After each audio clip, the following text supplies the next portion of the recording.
হয়েছে। দিল্লি থেকে শিখে এসেছেন যে নেম ট্যাগ ছাড়া আমরা চলে আসবো। ছাত্রছাত্রীদের আন্দোলন মানে নেম ট্যাগ থাকবে না। নেম ট্যাগ না থাকলে অ্যাকাউন্টেবিলিটি থাকে না। পুলিশ তখন মহিলাদের উপর আক্রমণ করবেন, পুরুষ পুলিশ মহিলাদের উপর আক্রমণ করবেন। আজকেও হয়েছে, আমরা দেখেছি। ছোট্ট ছোট্ট বাচ্চা মেয়েরা, আপনাদের সন্তানের বয়সী, ওরা একজন মহিলা পুলিশ নেই, পুরুষ পুলিশরা তাদের উপর আক্রমণ করেছেন। আমরা আপনাকে বলছি, যদি নিজের মনের মধ্যে এখনো এতটুকু মানবতা বেঁচে থাকে, ইউনিফর্মটা তো ওপরে পরেন। ইউনিফর্মের নিচে তো এখনো মানুষ নাকি, রক্ত মাংসের মানুষ। বাড়িতে গিয়ে ইউনিফর্মটা খুলে তো বাড়ির ছোট্ট মেয়েটার মুখের দিকে তাকাবেন। যদি শরীরের মধ্যে এখনো একটু মানুষের রক্ত বেঁচে থাকে, তাহলে পুলিশের মতো ব্যবহার করুন, বিজেপির পাচাটা কুত্তার মতো ব্যবহার করবেন না, বিজেপির পাচাটা দলালদের মতো ব্যবহার করবেন না। কি বলেছিলাম আমরা এখানে? আমরা বলেছি আমরা দখল করতে যাব, আমরা বলেছি আমরা অমুক জায়গায় যাব, বলিনি তো?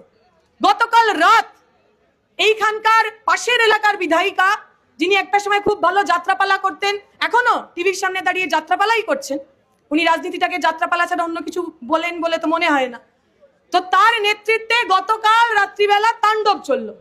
মাইকে দাঁড়িয়ে বিধায়িকা বললেন তাণ্ডব চালাবো। সারা রাত জুড়ে বিরোধীরা, এই বাইরে যারা বহিরাগত লোকজন আছে, ইউনিভার্সিটির সঙ্গে যাদের কোনো যোগাযোগ নেই, সংযোগ নাই, তারা ভিতরে চলে গেল। ভিডিও দেখেছি আমরা। বলছে বাইরে আয়, বাইরে আয়, আজাদি দিয়ে দেবো। বলছে বাইরে আয়, জানে মেরে দেবো। ওইখানের সাধারণ ছাত্রছাত্রীদের খুন করার প্ল্যান নিয়ে এই বহিরাগত গুন্ডারা গেছিল। বাইরে দাঁড়িয়ে অরবিন্দর নামে স্লোগান দিচ্ছেন।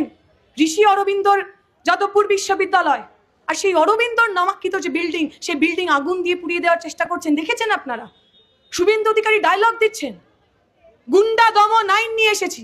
আচ্ছা, যে গুন্ডাগুলো আপনার পাবলিক প্রপার্টি, আপনার ইউনিভার্সিটি বিল্ডিং, তাকে জ্বালিয়ে দেওয়ার চেষ্টা করলো, যার ভিডিও আমরা সবার চোখের সামনে দেখলাম, তার বিরুদ্ধে এখনো পুলিশ কোনো সুও মোটো কগনিজেন্স দিল না কেন? একজনের বিরুদ্ধে গুন্ডা দমন ধারায় একটাও মামলা রুজু হলো না কেন? ওরা যদি মনে করেন গুন্ডামি করে, ওরা যদি মনে করেন বাদরামি করে যাদবপুরের মাটিতে সাধারণ ছাত্রছাত্রীদের আটকানো যাবে, ওদের আমরা মনে করিয়ে দিতে চাই, ইতিহাসে যারা যারা ইউনিভার্সিটি পড়াতে চেয়েছেন, ইতিহাস তাদের পুড়িয়ে রাখ করে দিয়েছে। তাদের অস্তিত্ব ইতিহাসের পাতায় থাকেনি, ওদেরও থাকবে না। আজকের দিনের ঘটনা, আমরা বলেছিলাম আমরা একেবারে শান্তিপূর্ণ এখানে অবস্থান হবে। কারা এসেছেন এখানে? মালিনী এসেছেন। কে মালিনী দি? পশ্চিমবঙ্গের বুকে দাঁড়িয়ে যে একজন মানুষ সঠিকভাবে সঠিক নির্বাচনে মমতা ব্যানার্জিকে হারিয়েছিলেন, তার নাম মালিনী দি। যাদবপুরের অধ্যাপিকা, আমাদের সব্বার, আমাদের অভিভাবক। মালিনী দি আজকে এই